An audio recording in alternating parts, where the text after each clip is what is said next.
ingin sempurna itu menjadi dia terus berjuang. Betul. Nah, rasa berjuangnya tinggi, kemudian dia itu menjadi tahan uji. Sebenarnya kan manusia itu punya masing-masing punya kelebihan, tapi karena dia ingin mencapai sesuatu yang kesempurnaan tadi dan dia tidak bisa mencapainya, otomatis dia menjadi malah lupa dengan kelebihannya. Yang muncul kan akhirnya stres, betul ya. Kemudian rendah diri gitu ya.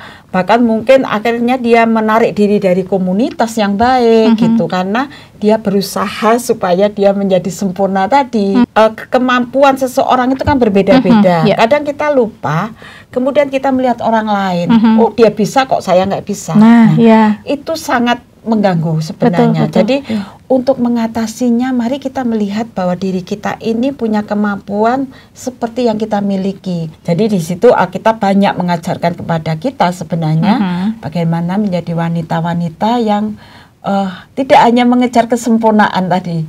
Kesempurnaan itu dari kita sendiri yang menilainya, kita sudah sempurna atau tidak. Untuk mengejar ke sana, kita harus menyadari bahwa kita ini punya identitas khusus. Identitas kita adalah sebagai murid Kristus gitu ya.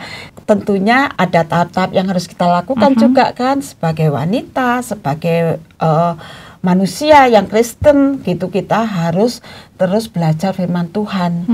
Jadi dari firman Tuhan itulah yang kita gali, kemudian kita pahami. Kalau kita tidak paham, kita cari pemahamannya seperti apa. Kebenaran firman Tuhan itulah yang harus kita kejar, bukan kesempurnaan. Karena sempurna itu kan Tuhan yang menilai, bukan kita. Jadi otomatis itu kebenaran firman Tuhan. Nah, tadi akan berdampak kepada yang lain. Bukan.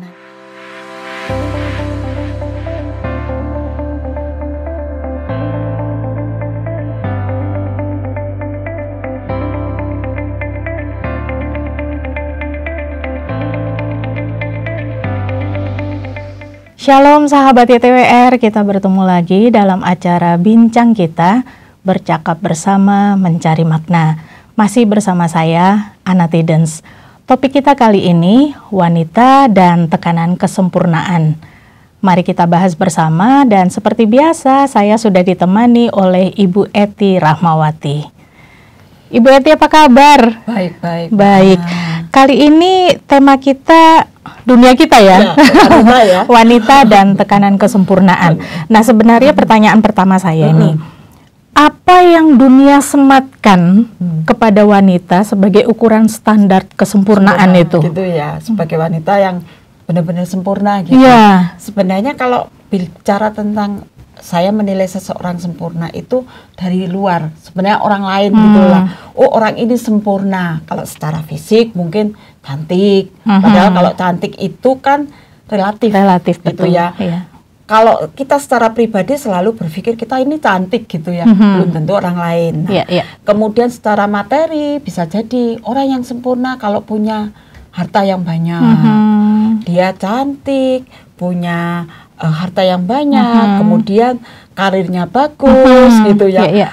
Kemudian punya anak-anak yang manis, bisa jadi begitu ya. Jadi itu wanita yang sempurna gitu ya. Padahal sebenarnya kan wanita yang sempurna itu tidak seperti itu saja. Justru sebenarnya kalau dari diri sendiri kita nggak mampu mengatakan saya sempurna, nggak mampu. Biasanya orang lain.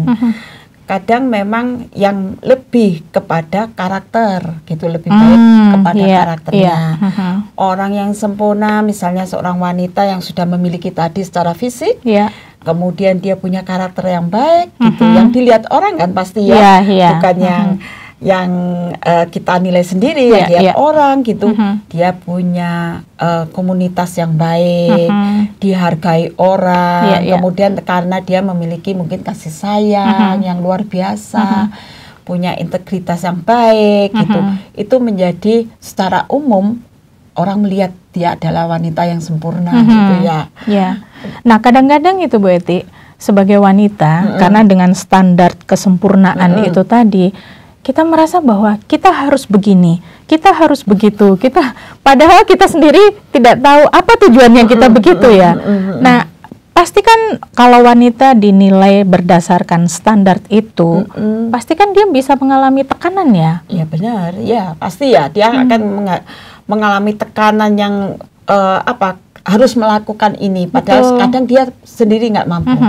Nah, akhirnya masuk kepada dampak-dampak, ada dampaknya buat wanita itu sendiri ya. Kalau dampak positifnya memang ada, Mbak Anya. Kalau wanita yang ingin sempurna itu menjadi dia terus berjuang. Betul. Nah, rasa berjuangnya tinggi, kemudian dia itu menjadi tahan uji, gitu. Karena perjuangannya itu kemudian dia menjadi orang yang tahan uji. Bahkan mungkin apa yang dihasilkan dalam sebuah pekerjaan atau sebuah yang dia lakukan itu akan menghasilkan sesuatu yang baik, sesuatu yang memuaskan orang lain, sesuatu yang menggembirakan, sesuatu yang membuat menimbulkan pujian juga. Itu bisa terjadi. Itu dampak positifnya. Tetapi jangan lupa ada juga dampak negatifnya. Nah, ini dia. Itu satu tekanan yang luar biasa sebenarnya. Jadi dia akan berusaha semaksimal mungkin supaya dia bisa menjadi sempurna. Nah, itu membuat dia ketika dia tidak bisa mencapai itu, yang terjadi apa? Dia merasa putus asa. Dia tidak produktif lagi. Akhirnya kan kalau orang merasa dirinya nggak mampu, kemudian dia nggak produktif ya, akhirnya tidak bisa melakukan apa-apa. Bahkan kemudian dia lupa akan kelebihan dirinya sendiri. Sebenarnya kan manusia itu masing-masing punya kelebihan, tapi karena dia ingin mencapai sesuatu yang kesempurnaan tadi dan dia tidak bisa mencapainya, otomatis dia menjadi malah lupa dengan kelebihannya. Yang muncul kan akhirnya stres, kemudian rendah diri gitu ya.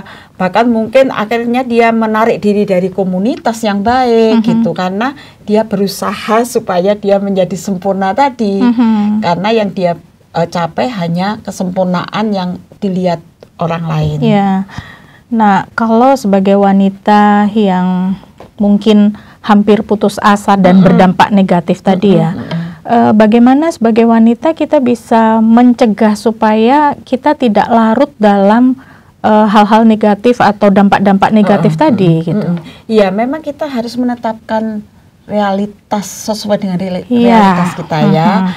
Kalau kemampuan saya itu mungkin 50, kita harus memang realitasnya kita melihat, oh itu loh 50 itu yang harus saya capai. Jangan kita berjuang sampai ke 100 gitu ya. Otomatis kemampuan seseorang itu kan berbeda-beda. Kadang kita lupa, kemudian kita melihat orang lain, oh dia bisa kok saya nggak bisa. Itu sangat mengganggu sebenarnya. Jadi untuk mengatasinya, mari kita melihat bahwa diri kita ini punya kemampuan seperti yang kita miliki. Nggak sama. Satu orang dan saya dengan Mbak Ana nggak sama gitu ya. Kemudian kita melihat bahwa saya punya kelebihan yang bisa saya kembangkan. Jadi untuk mengatasinya kita memang harus sadar diri gitu ya. Akhirnya sadar diri, menetapkannya dengan baik. Oh ini yang harus saya capai. Kemudian jangan lupa untuk mencapai kesempurnaan biasanya seseorang itu ingin supaya dirinya bahagia. Sebenarnya sempurna dari diri kita sendiri kalau kita bahagia. Mungkin orang lain nggak lihat kita bahagia, tapi dari diri kita sendiri, saya merasa saya sempurna karena saya sudah bahagia, gitu kan ya. Nah, kebahagiaan itu bisa kita cari dengan diri kita sendiri. Bagaimana kita bahagia kita di mana sih? Gitu. Bukan berarti harus tadi secara materi harus punya kekayaan, punya jabatan, punya ini enggak, harus punya keluarga yang harmonis atau apa enggak. Tapi dari diri kita sendiri. Nah, itu cara kita mengatasi supaya kita jangan punya dampak negatif jadi negatif untuk jadi hanya stress. Sebuah kesempurnaan. Betul ya. Nah, sebenarnya kalau kita belajar dari Alkitab di Alkitab kan juga banyak membahas tokoh-tokoh wanita. Ya memang ada wanita yang menurut saya tidak baik, tapi banyak juga wanita yang baik. Dari semua hal ini kan bisa kita teladani. Nah, apa kata Alkitab tentang wanita? talentanya mungkin, statusnya mungkin, tugasnya mungkin. Iya, sebenarnya memang kalau membahas wanita di Alkitab banyak banget ya. Banyak ya, iya. Banyak sekali.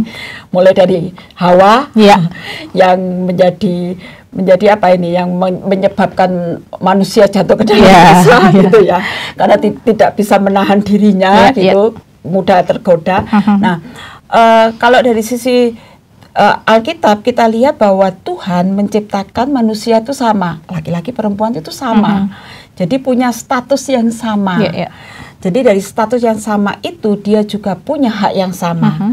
Haknya adalah mendapatkan keselamatan, haknya dapat hidup dengan baik, kemudian dia mendapatkan berkat juga dari Tuhan. Itu sama secara manusia antara wanita dan laki-laki dan pria itu sama. Nah, kalau kita bicara tentang tanggung jawab tentunya berbeda gitu ya. Kalau tanggung jawabnya mungkin wanita itu lebih banyak bertanggung jawab kepada keluarga misalnya. Apakah dia berperan sebagai ibu, berperan sebagai istri, berperan sebagai tante, berperan sebagai apapun, sebagai wanita, dia itu punya tanggung jawab yang berbeda dengan pria gitu. Jadi memang dalam Alkitab selalu dikatakan bahwa ada wanita-wanita istimewa gitu ya. Ada wanita-wanita istimewa di Alkitab itu, bagaimana mereka itu menjadi orang yang ada yang kita lihat bagaimana wanita itu mengorbankan dirinya dengan minyak narwastu yang begitu mahal untuk Tuhan Yesus, yang semua murid itu tidak mau mencela dia, tapi dia tetap memberikan. Nah, itu ada wanita-wanita yang sangat istimewa di Alkitab yang punya tanggung jawab. Dia merasa bahwa dia memang punya tanggung jawab untuk itu. Dan Alkitab banyak berbicara, kalau kita lihat di Amsal 31 itu tentang istri ya memang, tapi dari secara umum kita lihat bagaimana seorang wanita itu juga harus bertanggung jawab. Wanita itu harus bekerja keras, bukan hanya diam-diam saja gitu. Wanita itu harus menjadi berkat buat lingkungannya. Jadi memang mungkin wanita istimewa ya. Meskipun pria memang juga ada istimewanya, tapi karena kita bicara wanita, memang istimewa gitu, ada punya keunikan tersendiri. Jadi di situ Alkitab banyak mengajarkan kepada kita sebenarnya bagaimana menjadi wanita-wanita yang tidak hanya mengejar kesempurnaan tadi. Kesempurnaan itu dari kita sendiri yang menilainya, kita sudah sempurna atau tidak. Jadi itu banyak sih ya. Kalau kita mau ulas satu-satu kayaknya waktunya nggak cukup gitu ya. Jadi sebenarnya wanita itu istimewa bukan hanya untuk sempurna secara fisik ya. Nah, bagaimana kita sebagai wanita juga bisa peka untuk mengejar kesempurnaan yang bukan fisik. Tapi banyak hal juga, ada kesempurnaan iman, kesempurnaan rohani, kesempurnaan membina keluarga. Nah, bagaimana kita mengejar itu dengan kepekaan dari firman Tuhan gitu? Sekarang kita kan kalau lihat kita di dunia ini kan banyak sekali yang pengaruhnya. Betul. Mempengaruhi kita, terutama mempengaruhi para wanita mungkin ya. Karena kan kalau kita lihat dari keadaan yang sekarang dunia lebih banyak bebasan, sampai kadang-kadang wanita lupa, jadi kebablasan gitu ya, dibilang kebablasan, kemudian dia lupa dengan perannya. Nah, untuk mengejar ke sana kita harus menyadari bahwa kita ini punya identitas khusus. Identitas kita adalah sebagai murid Kristus gitu ya. Secara khusus kita ini punya identitas Kristiani.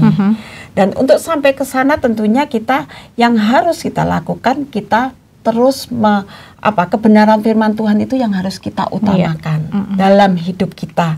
Apapun yang terjadi di dunia ini, kalau kita kuat di dalam identitas kita sebagai murid Kristus, sebagai orang Kristen, kita tidak akan terpengaruh.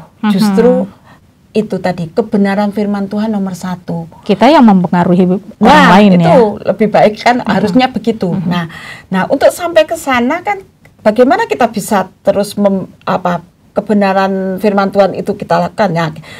Itu tentunya ada tahap-tahap yang harus kita lakukan juga kan, sebagai wanita, sebagai manusia yang Kristen gitu, kita harus terus belajar firman Tuhan.